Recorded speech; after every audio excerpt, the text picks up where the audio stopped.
بسم اللہ الرحمن الرحیم۔ ناظرین، اگر کوئی شخص عید کی نماز میں اس وقت پہنچا کہ امام نماز شروع کر چکا ہے تو اب وہ کیا کرے؟ اس مسئلے کی چند صورتیں ہیں، ہر صورت کا حکم الگ ہے۔ نمبر 1، وہ ایسے وقت میں پہنچا امام پہلی رکعت کی 3 تکبیرات زوائد کہہ چکا ہے، اسے چاہیے کہ تکبیر تحریمہ کہے اور اس کے فوراً بعد 3 تکبیریں کہہ کر خاموش ہو جائے اور امام کی قرات سنے۔ نمبر 2، اگر وہ ایسے وقت میں پہنچا کہ امام رکوع میں جا چکا ہے تو یہ اندازہ کرے کہ اگر کھڑے کھڑے 3 تکبیر کہہ کر رکوع میں شامل ہو سکتا ہے اس طرح کرے، ورنہ رکوع میں چلا جائے اور بغیر ہاتھ اٹھائے 3 تکبیریں کہے۔ اس کے بعد اگر وقت ہو تو رکوع کی تسبیحات بھی پڑھ لے، ورنہ ترک کر دے۔ نمبر 3، اگر یہ ایسے وقت میں پہنچا کہ امام پہلی رکعت پڑھ چکا ہے، مکمل کر چکا ہے، تو ظاہر بات ہے اس کی ایک رکعت چھوٹ گئی ہے۔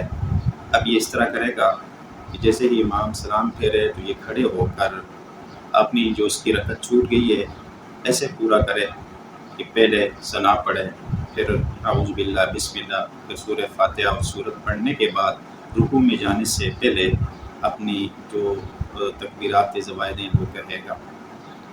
نمبر 4، اگر یہ شخص ایسے وقت میں پہنچا کہ امام دونوں رکعتیں مکمل کر کے تشہد میں بیٹھا ہے تو ظاہر بات اس کی 2 رکعتیں چھوٹ گئی ہیں۔ اب یہ امام کے سلام پھیرنے کے بعد اپنی نماز اسی طرح مکمل کرے گا جس طرح عید کی نماز پڑھی جاتی ہے۔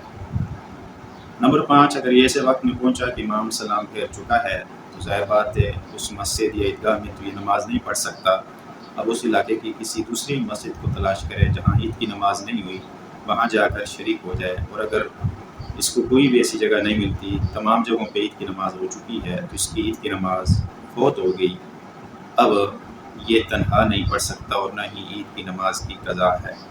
البتہ بعض علماء نے یہ لکھا ہے کہ گھر میں جا کر 4 رکعت چاشت کی نماز پڑھ لے، یہ اس کے لیے مستحب ہے، کوئی واجب نہیں ہے۔ اللہ تعالیٰ سمجھنے کی، یاد رکھنے کی اور عمل کی توفیق عطا فرمائے۔